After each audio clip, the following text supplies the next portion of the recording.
यीशु मसीह की जय हो, यीशु मसीह की जय हो, यीशु मसीह की जय हो, यीशु मसीह की जय हो। नर तन धार लिए परमेश्वर तेरी हो जय जयकार।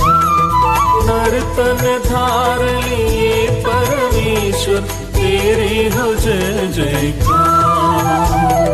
तेरी हो जय जय, तेरी हो जय जय, तेरी हो जय जयकार। तेरी हो जय जय, तेरी हो जय जय, तेरी हो जय जय।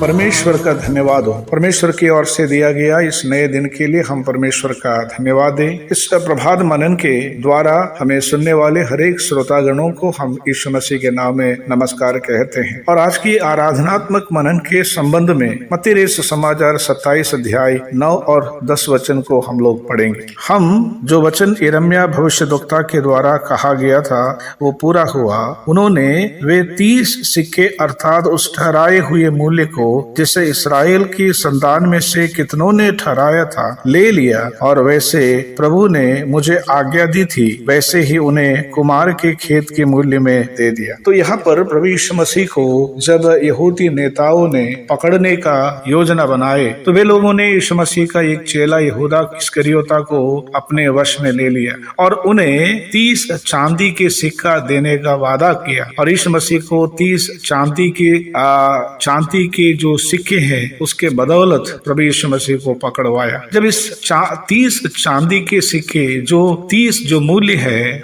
अगर हम इस मूल्य को जानने का कोशिश करेंगे तो हम लोग निर्गमन उसके 21 अध्याय 32 वचन को पढ़ेंगे तो वहां पर हम लोग पढ़ते हैं ये 30 जो सिक्के हैं ये एक दास का, एक सेवक का, एक गुलाम का दाम है, ऐसे करके हम लोग पढ़ते हैं। तो प्रियो, प्रभु यीशु मसीह को लोगों ने क्यों 30 चांदी के टुकड़े देने का वादा किया? क्योंकि प्रभु यीशु मसीह की मूल्य उन लोगों ने एक सेवक का, एक गुलाम का मूल्य रखा था। हम लोग यहाँ पर पढ़ते हैं कि उन्होंने 30 सिक्के अर्थात उस ठहराए हुए मूल्य को जैसे इस्राएल की संतान में से कितनों ने ठहराया था। प्रभु यीशु मसीह के पकड़ने के संबंध में जब सभा बुलाई गई थी और प्रभु यीशु मसीह के लिए कितने सिक्का देना है इस पर जब विचार हुआ, सब लोगों ने एक बात की सहमति हुई कि यीशु मसीह को अगर देना है 30 चांदी के सिक्के से बढ़कर नहीं देना है। प्रियो, यशायाह नबी की किताब उसके 53 के 3 में हम लोग इस प्रकार पढ़ते हैं, वे तुच्छ जाना गया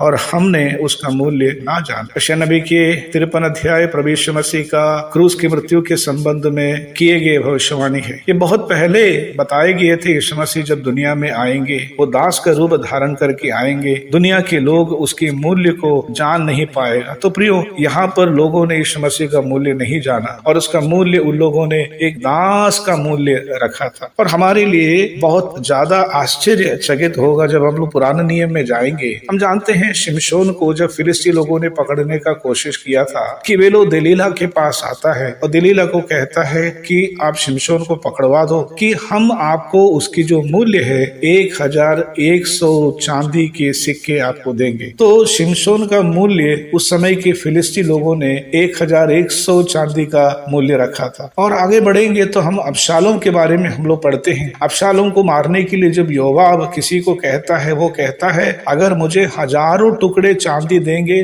तब पर भी हम उसे नहीं मारेंगे। तो उसके लिए अबशालोम 1000 चांदी के सिक्के से बढ़कर, लेकिन यीशु मसीह जो राजाओं का राजा है दुनिया में आया, दुनिया के लोगों ने उसे ना शिमशोन का मूल्य दिया ना अबशालोम का मूल्य दिया और उन लोगों ने उसे केवल और केवल एक दास का मूल्य दे दिया। और उस मूल्य से हम पढ़ते हैं कि वे लोगों ने उन्हें कुमार के खेत के मूल्य में दे दिया। और उन लोगों ने उस चांदी के सिक्के से, जब यहूदा इस्करियोता ने उस चांदी के सिक्का लेने से मना किया, बाद में इनके हाथ में दे दिए, वापस कर दिए, तो उन लोगों ने उसे लेकर एक कुमार के खेत खरीद लिए। कुमार का खेत का मतलब एक ऐसी खेत है जहाँ पर टूटा हुआ उस मट्टी के टुकड़ों को डाल दिया जाता है। बेकार पड़ा हुआ, वीरान पड़ा हुआ जमीन है जो प्रभु यीशु मसीह को दिया गया मूल्य से खरीदा गया है। तो प्रियो, अगर हम देखा देखा जाए प्रभु यीशु मसीह का उस मृत्यु का जो मूल्य है, प्रभु यीशु मसीह को दिया गया जो मूल्य है, उस मूल्य से जो जमीन खरीदा है और मेरे और आपका जिंदगी को दर्शाता है। और हम लोग एक ऐसी जमीन थे, ऐसी वीरान जमीन था जहाँ पर केवल टुकड़े पाए जाते, लेकिन उस यीशु मसीह की मृत्यु के द्वारा, उसकी खून के द्वारा हम जैसा वीरान जमीन को, हम जैसा जो बर्तन टूट जाता है, जिसका कोई मूल्य नहीं है, जिसको कोई ढूंढता नहीं है, खोजता नहीं है, जिसका कोई जरूरत नहीं है, वैसे जिसे पड़े रहने वाली जमीन को खरीदा है। तो प्रियो, वो जमीन मुझे और आपको दर्शाता है। प्रभु यीशु मसीह का मूल्य के द्वारा, उसके खून के द्वारा मुझे और आपको प्रभु ने खरीदा है। और उस प्रभु को आज हम प्रियो याद करते हैं। अगर यहूदी लोगों ने उसका मूल्य 30 सिक्का अगर रखा है, लेकिन उस यीशु मसीह का खून के द्वारा खरीदा गया हम, जिस यीशु मसीह ने मुझे और आपको बचाने के लिए उस कालवरी सूली पर जिसने मेरे लिए और आपके लिए जान दिया है, उस प्रभु को जब हम याद करते हैं, हम मत्ती समाचार उसके 26 अध्याय के 6 वचन में हम लोग पढ़ते हैं। और उस मरियम ने प्रभु यीशु मसीह के पास आता है और उसके सिर पर एक ऐसे जड़माम से तेल को डाल देता है जिसके बारे में लिखा हुआ है कि वो बहुमूल्य तेल है। उस मरियम के लिए उस यीशु मसीह का कीमत जो है उसका वर्णन नहीं कर सकता। उसने बहुमूल्य तेल से प्रभु यीशु मसीह का अभिषेक कर रहे। तो प्रियो, उस यहूदी लोगों के लिए यीशु मसीह एक दास का मूल्य के रूप में गिना गया था। तो आज हम और आप जिस यीशु मसीह के लहू से हम खरीदे गए, हमारे लिए यीशु मसीह कितने मूल्यवान। आज हम प्रभु का आराधना करने के लिए हम अपने आप को तैयार करते हैं। तो आइए हमारे जीवन से हम इस बात को साबित करेंगे, हमारी आराधना के द्वारा हम इस बात को साबित करेंगे कि उस यीशु मसीह मेरे लिए और आपके लिए कितने मूल्यवान है। तो आइए उस प्रभु का हम आराधना करें, स्तुति करें, हमारे होठों के बलिदान से हम उसकी महिमा करें, प्रभु के नाम की स्तुति। अनादिश्वर अरूपी आत्मा आराधना के योग्य, अनादिश्वर अरूपी आत्मा आराधना के योग्य, नर रूप लेकर जगत में आया नर को बचाने को, नर रूप लेकर जगत में आया नर को बचाने को। तेरी हो जय जय, तेरी हो जय जय, तेरी हो जय जयकार, तेरी हो जय जय, तेरी हो जय जय, तेरी हो जय जयकार।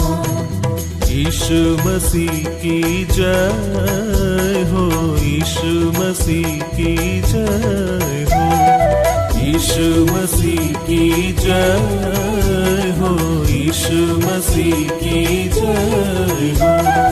नर तन धार लिए परमेश्वर तेरी हो जय जयकार, नर तन धार लिए परमेश्वर तेरी हो जय जयकार, तेरी हो जय जय, तेरी हो जय जय, तेरी हो जय जयकार, तेरी हो जय जय, तेरी हो